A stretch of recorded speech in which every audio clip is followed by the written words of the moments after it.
Everyone, welcome to my new mini blog. তো আজকে সকাল থেকে উঠে থেকে ভাবছিলাম যে একটু বেরোবো, তো মায়েরও কাজ ছিল আর আজকে আমার এই বান্ধবীরও জন্মদিন, তো যেতে হবে। তো কি গিফট নেবো সেটাও ভাবছিলাম। তো মা বললো চ আমার সাথে কাজটা মিটিয়ে গিফটটা কিনেই বাড়ি আসবো। তাই মা আর আমি বেরিয়ে গেছিলাম, দেখতেই পাচ্ছ। তারপর মায়ের কাজ মিটিয়ে একটা গিফটের দোকানে চলে গেছিলাম।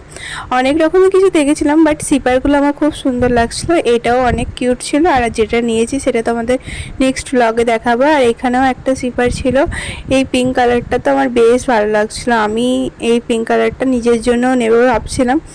তো ওর জন্য কি নিয়েছি তোমরাই গেস করো, যে সিপার নিয়েছি না অন্য কিছু নিয়েছি।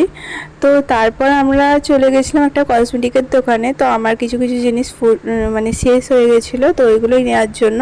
তো প্রথমেই দেখছিলাম নেল পালিশ, দেন যে জিনিসগুলো শেষ হয়ে গেছিলো সেগুলো নিয়ে বাড়ি চলে এলাম। তো দেখা হচ্ছে নেক্সট ব্লগ।